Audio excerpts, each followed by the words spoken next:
7h, 9h. Europe 1 matin. Il est 7h12 sur Europe 1. Dimitri Pavlenko, vous recevez ce matin le pédopsychiatre Maurice Berger. Bonjour Maurice Berger. Bonjour Monsieur Pavlenko. Bienvenue sur Europe 1. Vous êtes un spécialiste internationalement reconnu de la violence chez les enfants et les adolescents. Vous avez écrit de nombreux ouvrages. Je ne citerai que le dernier, Faire face à la violence en France. C'est paru chez L'Artilleur. Pas un jour, ou presque, ces derniers temps, Maurice Berger, sans qu'on apprenne le tabassage, parfois à mort, d'un adolescent, souvent de la main de jeunes de son âge.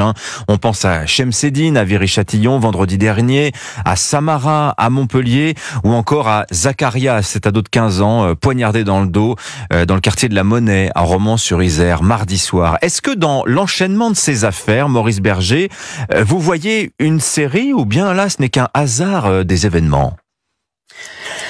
Bon, écoutez, j'ai écrit un livre qui est paru en 2008, donc il y a 16 ans, qui s'intitulait « Voulons-nous des enfants barbares ?»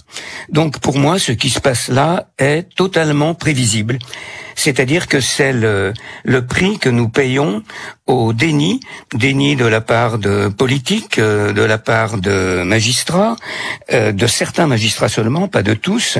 Et voilà, c'est une évolution qui va se poursuivre. Vous allez avoir des faits comme ça pratiquement quotidiennement. Ouais. Vous écrivez, Maurice Berger, que face à cette ultra-violence des plus jeunes, nous sommes désarmés. On va revenir sur ce point-là, mais j'aimerais d'abord solliciter votre expertise. Qu'est-ce qui se passe dans la tête de ces gamins ? Est-ce qu'ils pètent les plombs ? Est-ce qu'il y a abolition du discernement au moment où ils plantent le copain ? Ou bien on cogne à mort, on sort le couteau avec la conviction d'être dans son bon droit ? Il y a les deux. Et ce que vous dites là, c'est intéressant parce que on a différentes sortes de violences. Ça a été le travail de mon équipe. Et le risque, c'est de ramener toutes les formes de violence à une seule cause. C'est vrai, par exemple, que un jeune qui, tout d'un coup, trouve qu'on le regarde d'un mauvais regard, et souvent, disons-le, c'est le regard de son père qu'il a vu être extrêmement violent dans la famille. À ce moment-là, une fois que la machine est en route, le sujet est hors de lui et on peut pas l'arrêter. Par contre, vous avez, si on prend la question de Samara, des processus beaucoup plus compliqués, c'est-à-dire une jeune fille qui a décidé, soutenue par son milieu familial, on peut le dire, d'être autonome, plus autonome comme on l'est à l'adolescence. De vivre à l'européenne, comme a dit sa maman. Voilà, de vivre à l'européenne, de commencer à exprimer sa féminité en cherchant son style, d'avoir ses premiers flirts. Et puis en face, vous avez quelque chose qui est, qui ne peut pas correspondre, qui sont des jeunes qui sont prises dans un clan familial très rigoriste au niveau religieux. Oui. Donc, c'est pour ces jeunes filles comme l'agresseuse, c'est ne pas. Tu dois pas parler aux garçons, tu dois pas sortir sans voile, tu dois t'habiller en cachant la totalité de ton corps, etc. Et je pense que l'agresseuse de Samara, elle avait une envie haineuse de voir l'autre qui se permettait d'être occidentale. Donc ça devient, tu ne veux pas de voile, sois violée, puisque c'est ce qu'elle a dit en 2023. Et alors, c'est vrai que l'adolescence, c'est le moment des passages à l'acte. On a plus de pulsions et voilà, on se contrôle beaucoup moins. On le sait, il y a même des travaux neurologiques. Oui. Sauf que là, dans le cas de Samara, on a le groupe familial et religieux qui donne en quelque sorte légitimité, qui lui dit oui, ce que fait Samara, c'est pas normal, et donc qui donne une certaine légitimité à l'agresseuse pour y aller. Sauf que ça justifie rien.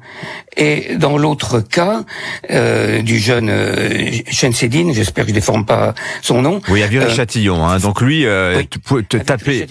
Viry-Châtillon. Eh bien, on a là encore une question de code de l'honneur, c'est-à-dire qu'il y a quelque chose d'extrêmement minime, à ma connaissance, sur Internet, mais l'honneur de la sœur doit être protégé. Et c'est encore différent chaque fois. Le point commun, quand même, il faut le souligner, c'est que c'est dans des milieux issus de l'immigration. Alors, le maire de Viry-Châtillon, là où est mort Chemseddine, a dit, peu après la commission des faits, entre deux sanglots, il a eu cette phrase, il a dit « Il va falloir réapprendre à punir ». Et ça, c'est ce que vous écrivez, Maurice Berger, depuis 15 ans, j'ai envie de dire. Parce que ces jeunes, dites-vous, ils n'ont pas la loi dans la tête. Qu'est-ce que ça veut dire, Maurice Berger ? Ça veut dire beaucoup de choses. Ça veut dire tout d'abord que nous, adultes, je vais mettre occidentaux entre guillemets, nous considérons les adolescents comme à partir de notre propre adolescence comme critère, et peut-être aussi à partir de nos enfants quand ils étaient adolescents, etc., etc. Et en fait, on est devant des jeunes qui sont pris dans des fonctionnements de groupe qui accélèrent toute la violence, des mineurs qui n'ont pas d'empathie, n'ont pas de culpabilité, alors que nous, face à ça, on fonctionne avec, je dirais, entre guillemets, la rédemption, le pardon, et on n'est pas du tout dans les mêmes catégories de pensée. Si bien que ce que dit le maire de Viry-Châtillon, d'accord, mais dire le mot autorité n'a de sens que si on la matérialise. Oui. Tu casses, tu répares. Et c'est là-dessus qu'on bute. Oui, voilà. Ça me fait penser à la phrase de Gabriel Attal lors de son discours de politique générale. Il dit voilà, aujourd'hui, c'est tu casses, tu répares. Voilà, il y a cette idée que il doit y avoir une véritable sanction d'emblée, parce que vous critiquez depuis longtemps le traitement judiciaire de la délinquance. Et vous avez cette proposition intéressante, d'ailleurs, je la donne. Vous dites qu'il faudrait instituer que l'assurance responsabilité civile scolaire d'un mineur, eh bien que cette assurance cesse de rembourser l'intégralité des dégâts quand un gamin pète les plombs, quand il casse tout, quand il fait du mal. Oui, il y a aussi un projet de loi actuel sur le retrait d'une partie des allocations familiales.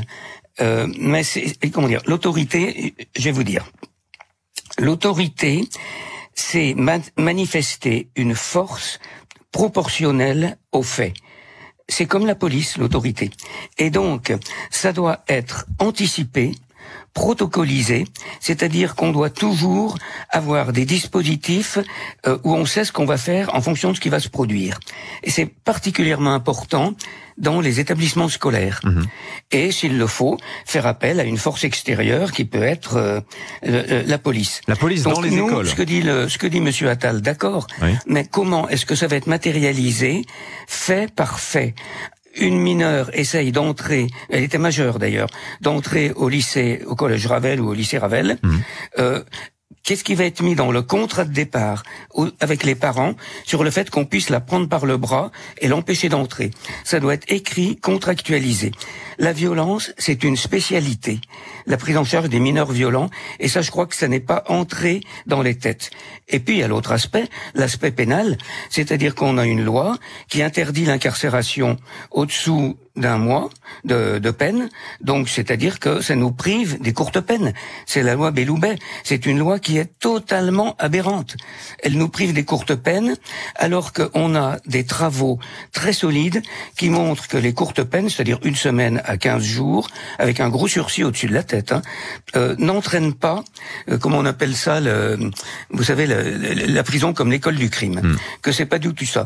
Sauf que comme ces travaux ne vont pas dans le sens de ce qu'on aimerait, on les met de côté. Merci beaucoup Maurice Berger. On peut vous lire vos derniers ouvrages, j'en donne quelques-uns. Faire face à la violence en France, sur la violence gratuite en France, et ce livre donc un peu plus ancien que vous avez cité, Voulons-nous des enfants barbares. Merci d'avoir été ce matin en direct sur Europe 1, Maurice Berger. Bonne journée à vous.